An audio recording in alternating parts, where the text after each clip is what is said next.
In the late 1800s, thousands of Māori had to attend the native land court to try and hold on to what little customary land remained.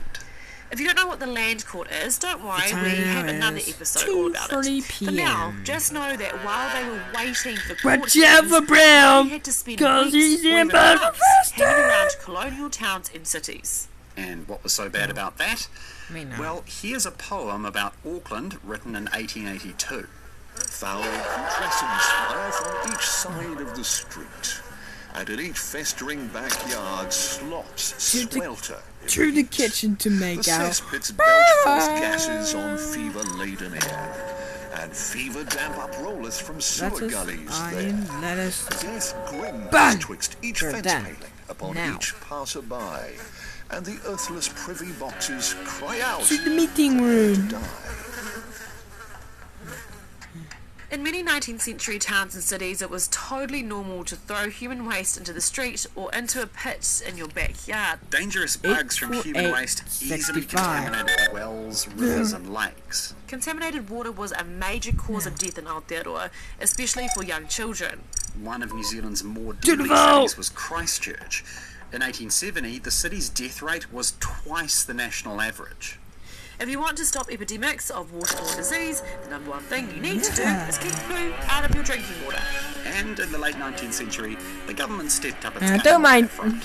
Goodness. In 1882, Christchurch became the first city in New Zealand with No, a proper to the underground outside. sewage system. Over the next few decades, the government invested huge amounts of cash building sewers and high-pressure water systems. But this was a long process.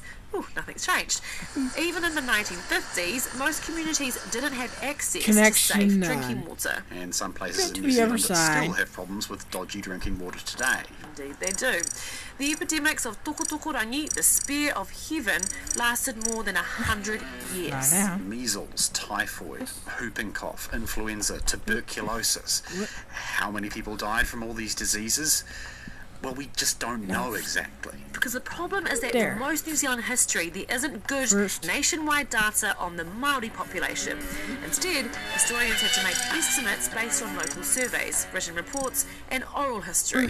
Our best estimate is that between the time James Cook arrived in 1769 and the year 1900, the Māori population fell by 50 to 60%, from roughly 100,000 people to less than 50,000. The Musket Wars and the New Zealand Wars account for some of those deaths, but it's likely far more Māori died from disease than were ever killed in combat. But here's a second weird fact about New Zealand's history of epidemics. Māori death tolls from disease were actually relatively low compared to other colonised indigenous people.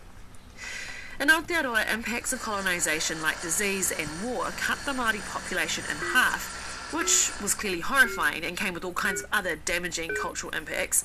But in other places around the world, the impacts were even more devastating.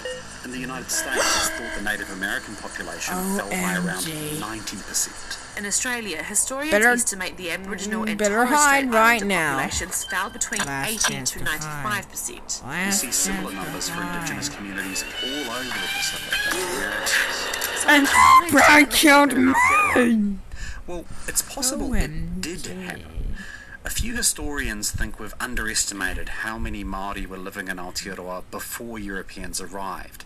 And if they're right, then the death toll for disease might have been similar to other indigenous communities. But if we are sticking with the most widely... Yellow! You're the last crewmate standing!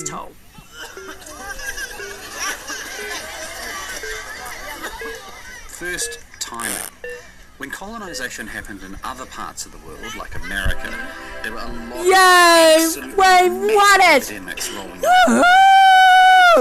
Great job at surviving, Yellow. Who got on ships to colonise those countries. 116 extra beans, bruh! Was colonised, those epidemics were mostly over, so there weren't as many sick people on the ships coming here. Well, Aotearoa was a long way from Europe, so if any colonists were sick when they set sail, they usually either